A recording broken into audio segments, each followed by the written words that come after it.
Hello అండి, ఎలా ఉన్నారు? చాలా రోజులైంది కదా నేను వీడియో పెట్టి.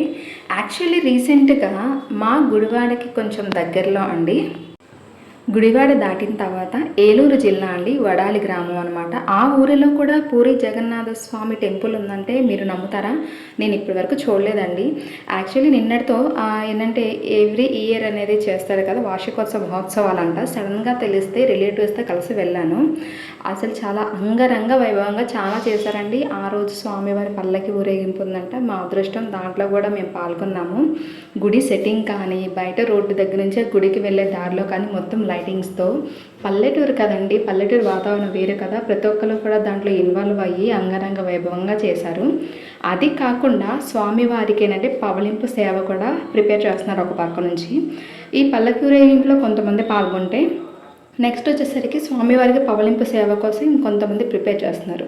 సో నేనైతే చూసి నేను కూడా ఏంటంటే వెళ్దామని చెప్పి వెళ్ళి నేను కూడా కొంచెం ఏదో ఉడతా సాయంగా కొంచెం చేశాను. అలాగే వచ్చిన అందరికీ కూడా తాంబూలు ఇవ్వడానికి రెండు గాజులు చొప్పున అందరూ కడుతున్నారండి. నేను కూడా కొంచెం లిటిల్ బిట్ హెల్ప్ చేశాను. నిజంగా నేనైతే కనుక పూరి జగన్నాథ స్వామి ఎలా ఉంటారు అని చూడలేదు కానండి, ఇక్కడ చూసిన తర్వాత చాలా అంటే చాలా అనుభూతి కలిగింది నాకు. పిల్లలతో కల్చరల్ యాక్టివిటీస్ కూడా చేశారు.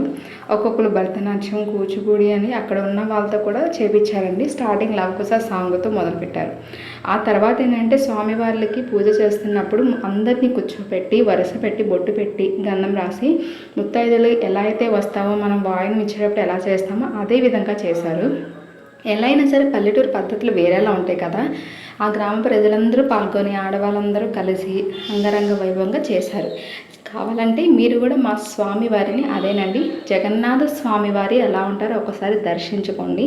నేను ఫస్ట్ టైం దర్శించుకోవడం. మరి పూరిలో కూడా ఇలాగే ఉంటారో లేదో తెలియదు కానండి, ఇక్కడ చూస్తాక మాత్రం రెండు కళ్ళు చాలా లేదండి, అంత అంటే అంత బాగుంది. మీరైతే కూడా ఒకసారి వెళ్ళి విజిట్ చేయండి. వార్షికోత్సవ మహోత్సవాలైతే అయిపోయినాయి కానీ నార్మల్గా వెళ్ళి విజిట్ చేసుకోవచ్చు. అందరూ కూడా హ్యాపీగా వెళ్ళి దర్శనం చేసుకొని ప్రశాంతంగా తిరిగి రండి.